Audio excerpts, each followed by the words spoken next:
The Dawnflower is probably one of the most overpowered and broken subclasses I've seen out of any mod, but it is a lot of fun. So let's go over it. We're going to go level by level, combat tutor, and all the items you can need. So of course we start with the War Dancer mod. Now the War Dancer will grant you Peacock Strut, so deal weapon damage to an enemy and ensnare them. Moonlight Waltz, so heal an ally. Heals more if you have at least 2 benevolent stacks. This costs 1 flow outside of combat. Flow is essentially your resource to cast some class abilities. We gain Thorn Whip and Friends as cantrips. Second Wind, so we can replenish our movement after casting a spell.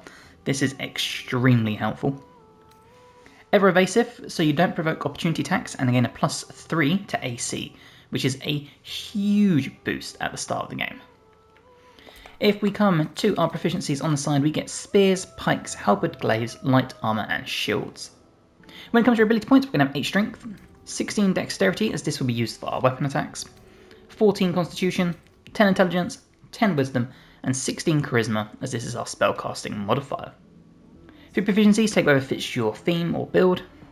War Dancer level 2 grants us Reverse Cascade, so we can cast the next spell for free. This only works in combat. Guidance, Dancing Lights, and Night Ode, which will grant an ally 1d8 temporary hit points for 5 turns. Again, this will also use one of your flows. At level 3 we gain our specialisation, and for this one, the Dawnflower. As you can see, the mod maker has very kindly put the playstyle, and this is a support style. So the well-being of your allies is the most important thing. No one can best the Dawnflower in healing, buffing and debuffing, and honestly I kind of think that's true. We gain Divine Grace, so you are the light that protects the weak, gain a +4 to initiative, you're immune to being surprised and frightened, have radiant resistance and cannot be disarmed. So immediately at level 3 we have a huge amount of AC, a huge initiative and cannot be disarmed. And Power Chord. Shoot 3 magical chords, each dealing 1 to 4 force damage. They will always hit their target. And if you do this all on one target, we'll do an additional 1 to 4 force damage. Essentially, this is a bonus action low-level magic missile, and it will use one of your flow to cast. Level 4 brings our first feat. We also gain Charming Guise. So charm an enemy to prevent it from attacking you. You gain advantage on charisma checks in dialogue. Enemies have advantage on saving throws against being charmed. We get Substep, so we can use a flow to basically teleport to an unoccupied space we can see within 18 meter radius. We'll regain 1 flow if we have at least 2 benevolent stacks when we use this ability. We also gain Midnight Rondo, so make an ally become invisible. So this is awesome if you need to sneak someone into somewhere, especially if you put this on like a rogue who's got a good stealth anyway. You can really, benefit outside of combat. For the feat, we are going to take our Charisma all the way up to 18 to help with our spellcasting. War Dancer level 5 brings Own Tempo. You're immune to difficult terrain and have increased movement.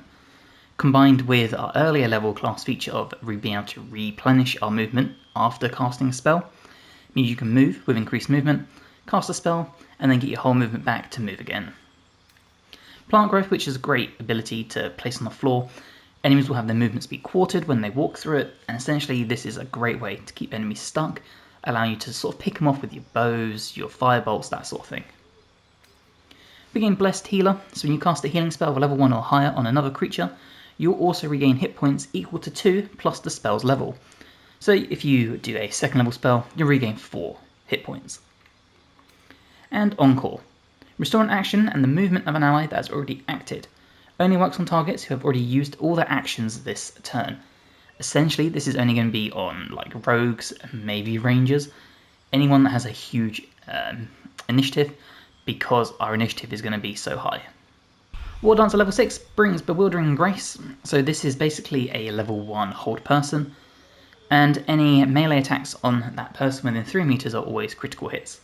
So this is great to just, hold one person and quickly hit them and get them out of the battle quicker. Lion Dance, this honestly, while you might see grant a +1 to all stats, it might seem really useful, it's kind of not. With Dungeons & Dragons, how it works is you only gain a +1 when it comes to like your actual abilities when you level up by 2. So what I mean by that, for example, as you can see on the right hand side, our dexterity is 16. Now that means we gain a +3. If we were to use this and put it onto a 17, we do not gain anything extra. It would only be when we get to 18 that we get to +4. So and unless you've got odd numbers for your stats on a character, this really has no effect. We also gain Blooming Spring Dance, so heal all allies in a 9 meter radius, 12 to 26 hit points. This is awesome, and it costs 2 flow. War Dancer level 7 will bring Crusader's Mantle, so we can concentrate and give ourselves and allies 1d4 radiant damage for 10 turns. Or Inspiring Epitome, grant an ally haste for 5 turns, and this is amazing. Costs a flow, but haste for 5 turns is phenomenal. At level 8 we gain another feat and a Moon Mote, so basically we just illuminate an area with wisps. At the start of their turn, each hostile creature within the light must succeed a Wisdom saving throw, or they have to treat the whole area as difficult terrain, and each ally within the light will gain an additional 1 to 4 radiant damage on hits with melee attacks, and this is another concentration based spell. We also gain Rhythmic Tap Dance. Now if you thought the earlier haste from last level was pretty good, this is probably one of the most broken abilities I've ever seen. For 3 turns we can give all allies in 9 meters around us haste, and slow all enemies for 2 turns. This honestly is an incredible stat, or spell I should say, and if you cast this level 1, you have an immediate huge advantage. For the feat, we are going to focus on our spellcasting again and bump Charisma to 20. At level 9, we gain Death Ward, so protect a creature from death. The next time it will take damage, reduce it to 0 hit points. It will remain conscious with 1 hit point. Level 10 will grant us Dance of the Generations, so if you gain the knowledge of the ancient dance, we gain an action. So as you can tell, we just get extremely powerful. As well as Hummingbird Dance. Grant an ally 3 AC, and this works so well on like a barbarian or a warrior who's going to be at the front, just hitting as hard as they can. For a feat, we're going to take our dex from 16 to 18. War Dancer level 11 brings the Hymn of Heroes. So make one of your allies the hero of the story. They're going to +1 to every stat and +2 AC. Legends say that there was once a dancing hero who ascended to godhood. Again, this works amazingly on a barbarian or a fighter, because +1 to every stat, not really that useful, but the +2 AC is where it's really at. If you really want to, you could also put this on like a wizard or a sorcerer to help them maintain concentration on spells, but essentially for 3 flow, this will last until long rest. And then level 12 we get our final feat and Celestial Requiem. Deal 3 to 24 radiant damage to an enemy and silence them. Target will also receive a radiant burn. Obviously this works amazingly on spellcasters. And Dawn's Ascendance. So revive a companion, they return to life with half HP, grant them Return by Dawn. If we check out Return by Dawn, it's a divine blessing, where they're revived and are resistant to all damage. This lasts for 3 turns. We gain a final feat, so we're going to take our dex to 20. You might be thinking we could take Alert, but again we don't want to be too high up the turn order, because then we're going to nullify one of our class features. If you wanted to, you could take Savage Attacker, but I think I'd rather just max out the dex as well. Okay, let's go over our equipment, and we start with Birthright. This will bump your Charisma up by 2 to a maximum of 22, so you can push it further than the limit. The Cloak of Displacement. So at the beginning of our turn, this will activate, granting enemies disadvantage on attack rolls against us, and this will last until we take damage. The Evasive Shoes give us a +1 to Acrobatics and +1 to Armor class. The Studded Leather Armor. So we get Superior Bludgeoning for 1 less bludgeoning damage, and a +1 bonus to initiative rolls. Essentially any light armor or clothing will work here. We don't have proficiency with medium or heavy armor. We're going to take the Hell Dust Gloves, so we get a +1 bonus to spell attack rolls and spell save DC, as well as our weapon attacks dealing an additional 1 to 6 fire damage. For rings, we're going to take the Burnished Ring for use of Paralysing Ray, the Shifting Corpus Ring for Invisibility and Blur, the Amulet Ball, so on a hit will inflict bleeding upon targets that have maximum hit points. This is a really quick way to spread bleed across the battlefield. And then for weapons we can go with Bloodthirst, so this will improve your critical number from a 20 to a 19. And Exploit Weakness, creatures hit with this weapon receive vulnerability to piercing damage. And offhand, the Sword of Life Stealing, so on a critical hit this target takes an additional 10 necrotic damage. That's only if you want to dual wield. I personally just stick with the solo with the Bloodthirst and make sure my bonus action is free for some of our class features. But again, choice is yours there. So that is the item list. Let's go find some combat and check it out. Okay, you'll see we're in the combat and we are top of the turn order alongside our rogue. So if we start with our turn, we are going to activate our very first feature, and that is going to be our haste and slow, which is rhythmic tap dance. And obviously this is going to be costing us some of our flow. So if we get this going, you'll see the huge area this encompasses. And there you go, you'll see that 3 out of the 4 enemies that were targeted have been slowed. They're highlighted in blue like this.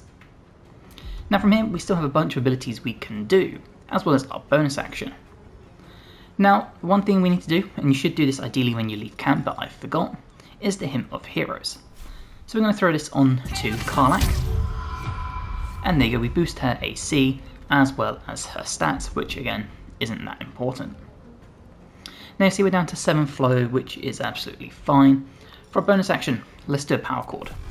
So we're going to throw a power chord at Skeeve here, and again, because we've targeted the same enemy, we do benefit from an extra 1 to 4 force damage.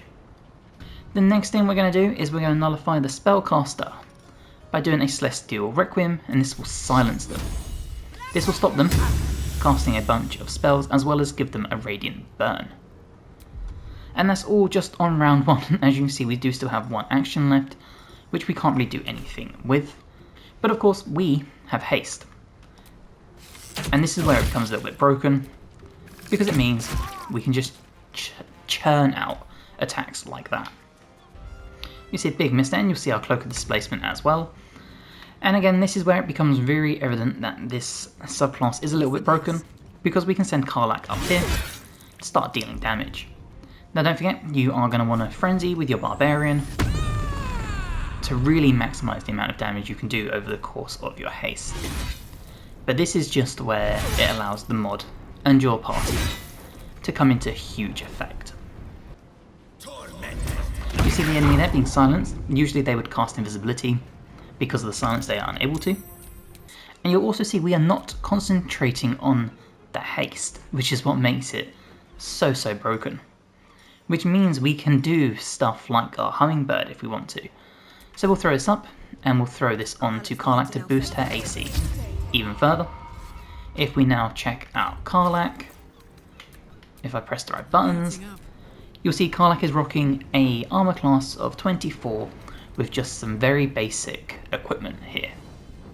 We can also throw out the Moon Mote, and this is what we'll also use our concentration. So as you see here, we still have everyone hasted, but now with Moon Mote, everyone gets that 1d4 of radiant damage as long as they're in our party. The extra benefit to this is that we can still do our weapon attacks, so we can still run in here and attack the enemy with our 2 actions in that 1 round. So we've done a spell, in fact we've done 2 spells thanks to our flow, we've done 2 actions, and you'll see we still have the Kai in here, where if we wanted to we could do another healing ability. So if we were to heal up, thanks to our flow, you'll see we can target everyone, and we can just keep everyone nice and topped up. And again, everyone is still hasted, so we can send Karlach up here again, for example, to just deal extra punishment. And don't forget, if you actually used a fighter, for example, you'd be having so many extra attacks, especially if it's like an arcane archer who doesn't even need the movement speed. You really will pump out a ton of damage. Now, you'll see we've used half our movement speed just to, move around. Let's throw out a spell, and for this one, we'll use our gloves, and we will do a Scorching Ray, just to do a damage-esque spell. Just like that. This also caused bleeding because the enemy has full health. Because of that, you'll see our movement bar has completely replenished, meaning we can make a whole other round's worth of movement, close down the enemy here if we wanted to, and again, we've got so many more abilities we can now do. We could use a bonus action on a Crusader's Mantle if we wanted to, or we can, thanks to our weapons, just pump out some huge damage like this, get that bleed going, get the Aura of Murder so that they have a weakness now to piercing damage and all sorts. And it still frees up our bonus action where we can make an ally invisible, we can do a Blooming Spring Dance, lots of fun things. We could even do a Night Ode if we wanted to, and we could grant Shadowheart down here some temporary hit points, just like that. You see the bleed coming in there. And our big old miss working wonders, and all the enemies are either bleeding or stuck within difficult terrain, or both. And again, that is the wonder of this build. We can also throw out a hold person. The enemy is now held, which means all melee hits are guaranteed crits, just like that. And yeah, you can just, it's so powerful as a support class in this game. Enemy is still held, enemy is bleeding, which means it's very easy for us to now come in here, finish with the big crits there, and of course use our bonus action if we had it for power chord, finish the fight there, or we can throw out Celestial Requiem on the enemy and end the fight here too. Now, as you'll see with your flow, we have 1 out of 10 remaining. If we short rest, we get all 10 back. So it will replenish on a short rest for you as well. But this is such a great subclass for just holding so many status effects as well as spreading so many of them. We have haste on everyone for 3 turns, and it's not even concentration. We can then throw on radiant damage, we can silence enemies, we can make them bleed, we can hold them, just all sorts. This truly is the ultimate battlefield controller. So I really hope you have enjoyed this guide to the Dawnflower War Dancer mod for Baldur's Gate 3. If you have, let me know in the comments below and let me know what you would change about the build, new items, spells, all that fun stuff. If you're not already, please like the video and subscribe to the channel for more. I've got more guides to Baldur's Gate, to Elden Ring, to Dragon Age, Path of Exile, Oblivion, Expedition 33, all the amazing RPGs you could ever need. And hopefully, I'll see you in the next one. Bye guys.